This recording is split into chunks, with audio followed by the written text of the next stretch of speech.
다 함께 사도신경으로 우리의 신앙을 고백하겠습니다. 나는 전능하신 아버지 하나님 천지의 창조주를 믿습니다. 나는 그의 유일하신 아들 우리 주 예수 그리스도를 믿습니다. 그는 성령으로 잉태되어 동정녀 마리아에게서 나시고 본디오 빌라도에게 고난을 받아 십자가에 못 박혀 죽으시고 장사된 지 사흘 만에 죽은 자 가운데서 다시 살아나셨으며 하늘에 오르시어 전능하신 아버지 하나님 우편에 앉아 계시다가 거기로부터 살아있는 자와 죽은 자를 심판하러 오십니다. 나는 성령을 믿으며 거룩한 공교회와 성도의 교제와 죄를 용서받는 것과 몸의 부활과 영생을 믿습니다. 아멘. 함께 찬송가 293장으로 우리 주님을 찬양하겠습니다.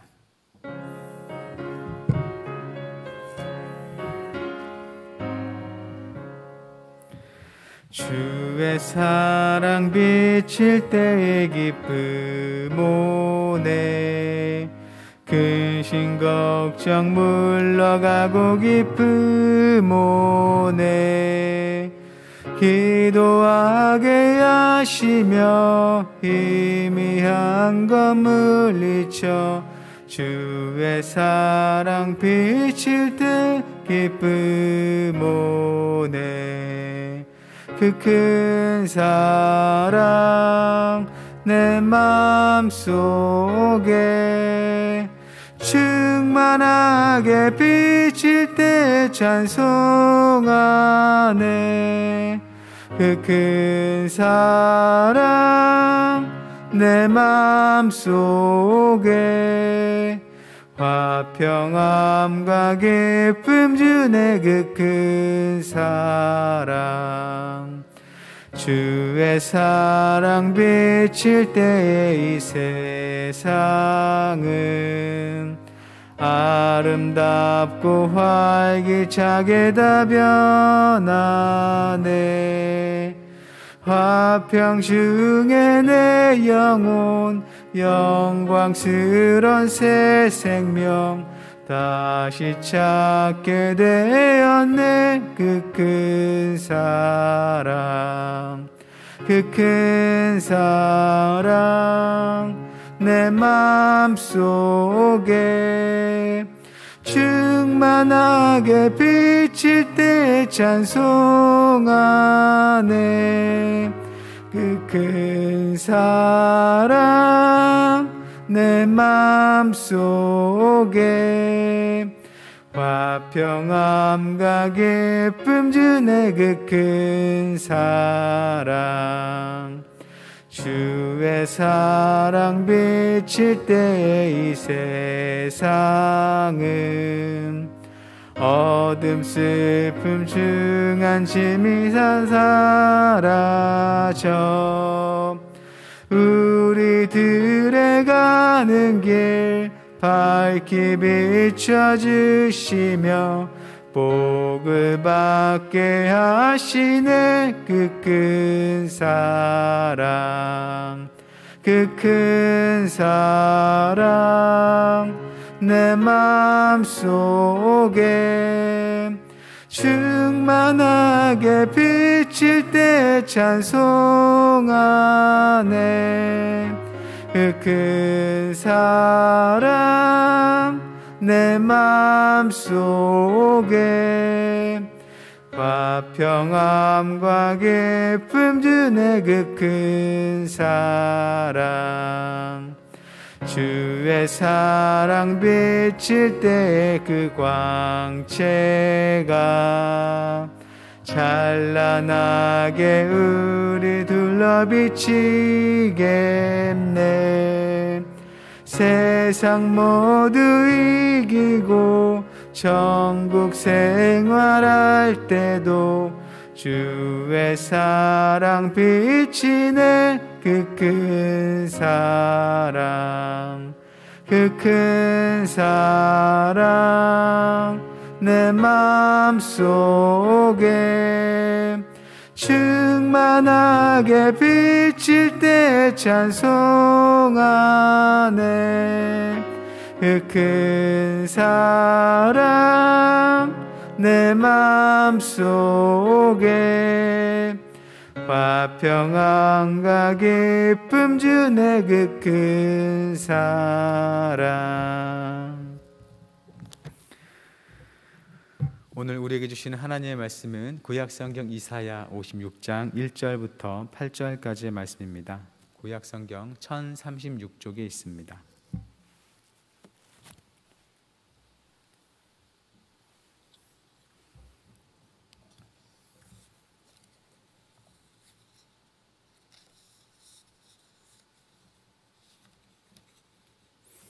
이사야 56장 1절부터 8절까지 말씀을 제가 봉독하겠습니다.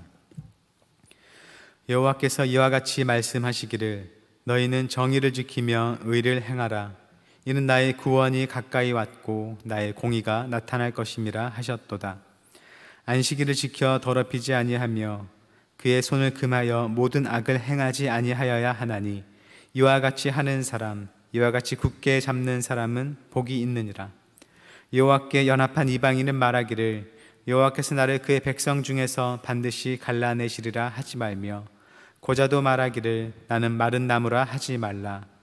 여호와께서 이와 같이 말씀하시기를 나의 안식일을 지키며 내가 기뻐하는 일을 선택하며 나의 언약을 굳게 잡는 고자들에게는 내가 내 집에서 내 성 안에서 아들이나 딸보다 나은 기념물과 이름을 그들에게 주며 영원한 이름을 주어 끊어지지 아니하게 할 것이며 또 여호와와 연합하여 그를 섬기며 여호와 이름을 사랑하며 그의 종이 되며 안식일을 지켜 더럽히지 아니하며 나의 언약을 굳게 지키는 이방인마다 내가 곧 그들을 나의 성산으로 인도하여 기도하는 내 집에서 그들을 기쁘게 할 것이며 그들의 번제와 희생을 나의 제단에서 기꺼이 받게 되리니 이는 내 집은 만민이 기도하는 집이라 일컬음이 될 것임이라. 이스라엘의 쫓겨난 자를 모으시는 주 여호와가 말하노니 내가 이미 모은 백성 외에 또 모아 그에게 속하게 하리라 하셨느니라. 아멘. 오늘 본문인 이사야서의 56장부터 66장까지는 유배되었던 바벨론에서 이스라엘 땅으로 돌아온 귀한 공동체를 향한 말씀으로 볼 수 있습니다. 이 이스라엘을 향한 말씀에 제사와 또 성전에 관한 이야기가 있기 때문에 이것은 바벨론에서 돌아와서 성전을 지은 공동체를 향한 말씀으로 추측해 볼 수 있기 때문입니다. 앞서 55장까지는 하나님께서 아직 바벨론에 있는 이스라엘에게 그들이 바벨론 땅에서 돌아오게 될 것이라는 희망의 말씀을 주셨다면 이제는 돌아온 이스라엘 땅에서 다시 하나님의 백성 이 공동체를 어떻게 세워나가야 할지에 대해서 말씀해 주시는 겁니다. 오늘 본문의 바로 앞장 55장에서 하나님은 우상 숭배와 또 온갖 죄악 때문에 바벨론으로 쫓겨났던 이스라엘을 다시 하나님께로 부르셨습니다. 그것도 아무 값없이 부르시는 초청이었죠. 죄 때문에 유배의 벌을 받는 그들이 하나님께 값을 드려야 한다면 그 값은 어떤 값일까요? 바로 그들을 자기의 백성으로 삼으신 그 하나님을 버린 죄에 대한 대가이겠습니다. 그들은 하나님을 저버렸을 뿐만 아니라 그것과 동반되는 온갖 악행으로 하나님의 이름을 욕되게 했고 또 하나님께서 그들에게 주신 가나안 땅도 잃어버렸습니다. 하나님 주신 모든 것들을 더럽혔던 것이죠. 이스라엘은 도무지 그 값을 스스로 치를 수 없었습니다. 하지만 하나님께서는 자비의 하나님이시기 때문에 그들에게 아무것도 요구하지 않으시고 용서를 말씀하시면서 다만 회개하고 하나님께로 돌이키도록 말씀하셨습니다. 제가 55장 7절을 읽겠습니다. 악인은 그의 길을, 불의한 자는 그의 생각을 버리고 여호와께로 돌아오라. 그리하면 그가 긍휼히 여기시리라. 우리 하나님께로 돌아오라. 그가 너그럽게 용서하시리라. 그렇게 하나님께서는 하나님을 배신한 이스라엘이 다시 하나님께서 주신 땅에서 하나님 앞에 살 수 있도록 은혜를 베푸셨습니다. 값없이 하나님께 나아오라고 하신 만큼 이스라엘이 무엇을 해서가 아니라 하나님께서 주권적으로 행하시는 그 일들을 통해서 이스라엘을 고국으로 돌아오게 하실 겁니다. 이제 하나님께서는 그런 하나님의 초청에 응하는 그들이 정의롭게 살아가야 할 것을 말씀하십니다. 본문 1절입니다. 여호와께서 이와 같이 말씀하시기를 너희는 정의를 지키며 의를 행하라. 이는 나의 구원이 가까이 왔고 나의 공의가 나타날 것임이라 하셨도다. 하나님의 초청과 그 회복의 약속을 받아들인다는 것은 곧 그들이 저버렸던 하나님을 그들도 다시 받아들인다는 의미입니다. 하나님께서 주시는 말씀과 명령대로 살아가는 것이죠. 이스라엘은 하나님께 불순종하고 다른 신을 따랐기 때문에 그 벌로 바벨론에 끌려갔습니다. 바벨론에 끌려갔을 뿐만 아니라 하나님과의 관계도 깨져서 마치 버림받은 자처럼 살아야 했었죠. 그런데 하나님께서 다시 그들의 하나님이 되어주시는 그 언약 관계로 초청을 하시니 그 관계를 받아들이려고 한다면 당연히 그들이 하나님께 순종하는 것은 반드시 수반되어야 하는 일입니다. 하나님께 순종하지 않고서 여호와 하나님을 자기의 하나님으로 모시고 그분이 백성이 된다는 것은 불가능한 일인 것이죠. 하나님의 용서를 받고 또 포로에서 회복되는 일은 이스라엘 편에서도 자기들이 다시 하나님의 백성이 되겠다는 의지가 있어야 되는 일입니다. 여전히 나는 하나님을 멀리하고 또 하나님을 뒤로하고 살겠다고 한다면 그 관계는 결코 회복될 수 없는 것이죠. 하지만 하나님의 구원과 공의로운 통치를 기다리는 자는 바로 그 하나님을 자기의 주님과 또 왕으로 모시는 자이기 때문에 하나님께 순종하며 살게 되는 것입니다. 그것이 바로 정의를 지키며 의를 행하는 삶이 되는 것이죠. 하나님께서 이스라엘이 다시 하나님의 백성이 될 수 있게 어떤 다른 명령을 요구하는 것이 아닙니다. 하나님의 백성이란 결국 하나님의 말씀대로 사는 사람을 가리키는 것이기 때문에 그 말씀대로 산다는 것은 곧 하나님의 말씀의 정신인 정의로운 삶을 사는 것이기 때문입니다. 하나님의 구원을 받기 위해서 정의를 지키고 행하는 것이 아니라 구원의 하나님의 말씀대로 살기 때문에 곧 정의를 지키는 삶을 살게 된다는 겁니다. 그것이 곧 가까이 다가올 하나님의 구원과 공의를 기다리는 삶입니다. 본문 2절은 그런 삶이 무엇인지를 조금 더 구체적으로 말합니다. 2절 말씀입니다. 안식일을 지켜 더럽히지 아니하며 그의 손을 금하여 모든 악을 행하지 아니하여야 하나니 이와 같이 하는 사람, 이와 같이 굳게 잡는 사람은 복이 있느니라. 하나님의 정의를 지키는 것은 안식일을 지켜 더럽히지 않는 것, 또 손을 금해서 악을 행하지 않는 것입니다. 이렇게 사는 사람이 복이 있는 사람이라고 얘기하고 있죠. 이 세상에 어떤 좋은 것을 가진 게 복 있는 것이 아니라 하나님의 말씀을 지켜 행하는 것이 복이 있는 것이라 말씀하십니다. 오늘 본문에서 안식일을 지키는 것을 몇 번 언급합니다. 본문 2절과 더불어서 또 이후에 4절과 6절에서도 이 안식일을 지키는 것을 반복해서 언급하는데요. 그만큼 안식일을 지키는 게 하나님과의 관계를 회복하고 또 하나님의 백성으로서의 그 정체성을 유지하는 데 매우 중요하다는 것이겠습니다. 이 안식일은 어떤 날인가요? 하나님이 세상을 만드신 7일 중에 7째 날이고 하나님께서 그 창조의 일을 마치고 안식하신 날입니다. 일을 마치고 쉬는 날이라고 할 수 있죠. 하나님께서는 이스라엘에게도 이 안식일에는 하나님처럼 안식하도록 명령하셨습니다. 일을 해서는 안 됐던 것이죠. 그리고 그렇게 안식일을 지키는 것을 하나님과의 언약을 지키는 표징으로 보았습니다. 출애굽기 31장 30절은 이렇게 말합니다. 너는 이스라엘 자손에게 말하여 이르기를 너희는 나의 안식일을 지키라. 이는 나와 너희 사이에 너희 대대의 표징이니 나는 너희를 거룩하게 하는 여호와인 줄 너희가 알게 함이라. 이스라엘은 안식일을 지키면서 자기들을 구원하신 하나님을 기억하고 또 자기들이 하나님의 백성이라는 것도 잘 기억하고 나타내야 했습니다. 안식일에는 일을 하지 않고 또 성회로 모이고 또 성전에서는 제사를 드리는 일을 통해서 이스라엘은 안식일을 잘 지키면서 하나님과의 언약을 잘 유지할 수 있었습니다. 이렇게 안식일은 그것을 잘 지키고 있는지 확인하는 게 다른 율법보다 더 쉬워 보입니다. 그 나를 잘 지키고 있는지를 눈으로 확인할 수 있기 때문이죠. 그래서 자기 자신이 지금 하나님을 향한 신앙 안에 잘 서 있는지 그렇지 못한지를 확인할 수 있는 좋은 수단이 됩니다. 하지만 하나님께서 이 안식일을 지켜서 더럽히지 말라고 하신 것은 단지 형식적으로 안식일을 지키라는 게 결코 아닌 것이죠. 안식일을 지키는 일에 담겨 있는 하나님을 향한 참된 신앙을 잘 간직하라는 의미이겠습니다. 이 겉으로 확인이 가능한 신앙 행위는 결국 형식적인 행위로 떨어질 위험이 큰 것이죠. 그렇다면 안식일을 잘 지키는 것은 어떤 마음을 지키는 걸까요? 안식일에 일을 하지 않는다는 것은 자기의 생존이 자기가 아니라 하나님께 달려있다는 신앙 고백인 겁니다.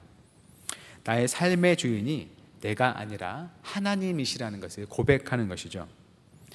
내가 살 수 있는 것이 내가 엿새 동안 열심히 일을 해서 때문이 아니라 생명의 주님 되시는 하나님 때문에 살 수 있다라는 것을 일주일에 하루 동안 일에서 손을 놓음으로써 고백하는 겁니다.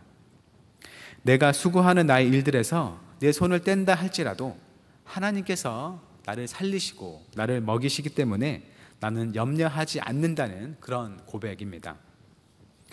만약에 형식적으로 안식일에는 일을 하면 안 된다는 이 명령을 지키려면 그날 하루는 자기의 일을 종들에게 맡기고 자기는 쉴 수도 있겠습니다. 하지만 이 안식일 명령은 주인뿐만 아니라 종도 쉬어야 하고 또 심지어 가축도 쉬어야 한다고 말을 합니다. 정말 자기에게 속한 그 일들에서 제대로 손을 떼고 그것을 하나님께 맡기고 또 모두가 하나님이 주시는 쉼을 누리는 것, 하나님만을 의존하는 것, 그렇게 하는 것이야말로 안식일을 정말로 지키는 것이라는 의미인 것이죠.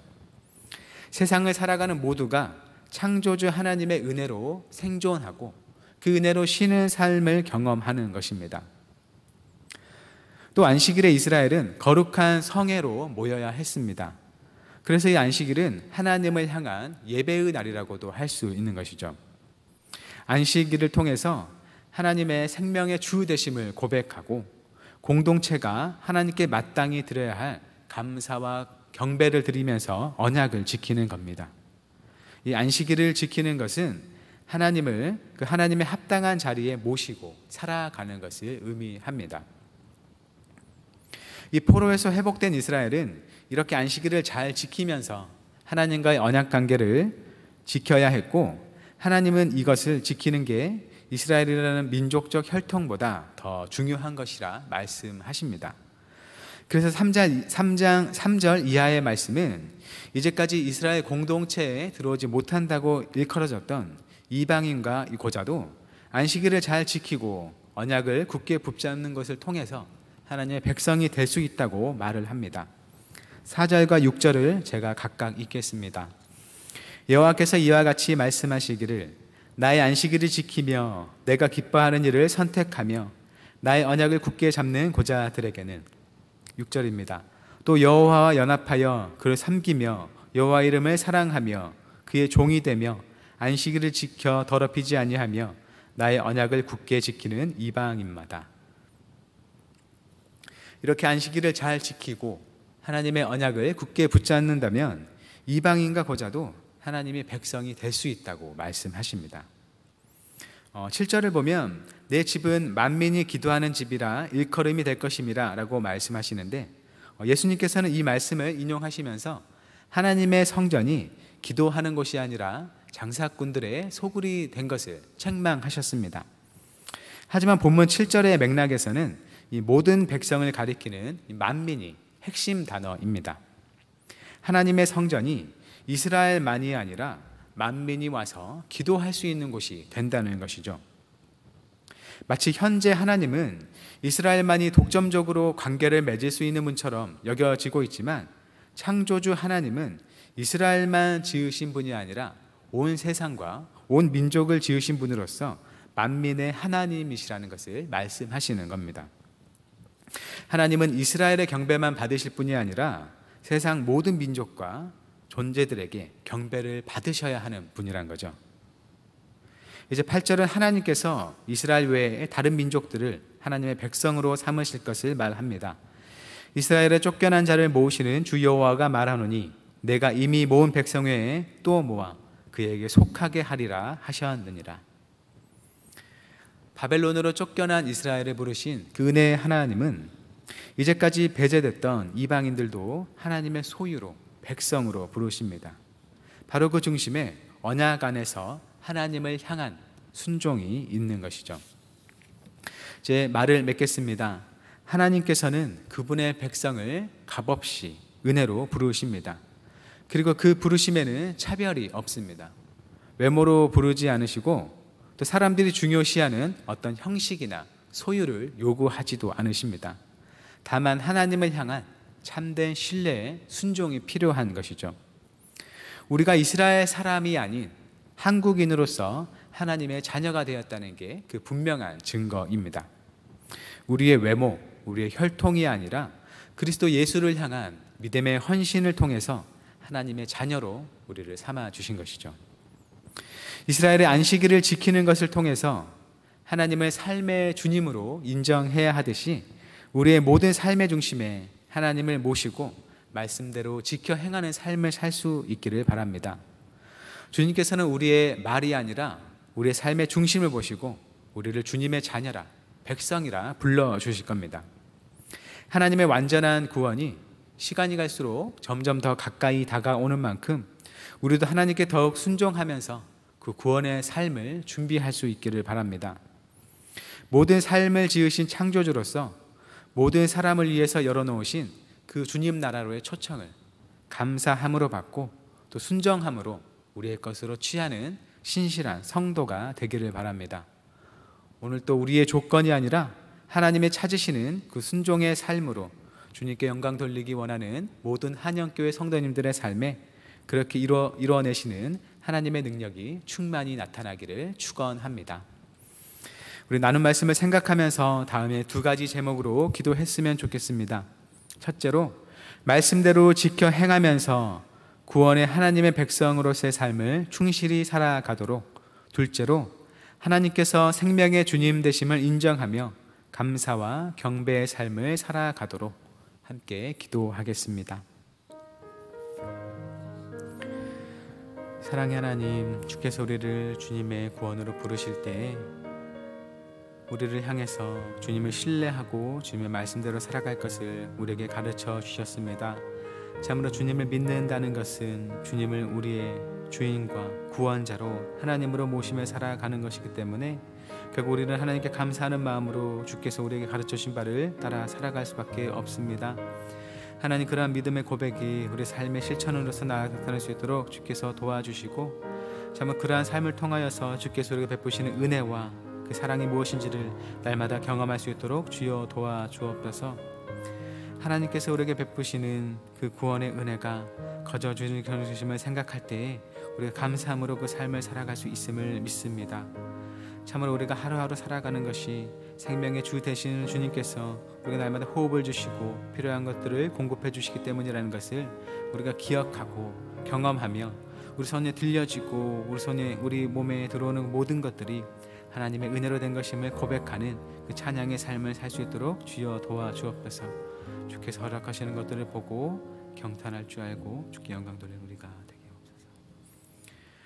생명의 하나님, 우리의 행위가 아니라 주님의 은혜와 긍휼로 우리를 주님의 자녀 삼아 주셔서 감사드립니다. 하나님을 우리의 주님으로 고백하듯이 우리가 주님의 말씀에 순종해서 살며 참된 주님의 백성과 자녀의 모습을 이루어가게 하옵소서. 주님께서 우리의 외모를 보지 않으시듯이 우리가 다른 사람을 향해서도 외모를 보지 않고 사랑과 진실을 구하며 주님의 공동체와 이 세상을 이루어가게 하옵소서. 모든 사람을 주님의 백성으로 부르시는 주님의 마음을 닮아 차별하거나 배제하지 않고 모두를 주님 안에서 함께 끌어안는 주님의 백성들이 되게 하옵소서. 오늘도 우리와 함께 하시어 우리의 발걸음을 인도해 주시길 구하오며 예수님의 이름으로 기도드립니다. 아멘. 하늘에 계신 우리 아버지, 아버지의 이름을 거룩하게 하시며 아버지의 나라가 오게 하시며 아버지의 뜻이 하늘에서와 같이 땅에서도 이루어지게 하소서. 오늘 우리에게 일용할 양식을 주시고 우리가 우리에게 잘못한 사람을 용서하여 준 것 같이 우리 죄를 용서하여 주시고 우리를 시험에 빠지지 않게 하시고 악에서 구하소서. 나라와 권능과 영광이 영원히 아버지의 것입니다. 아멘.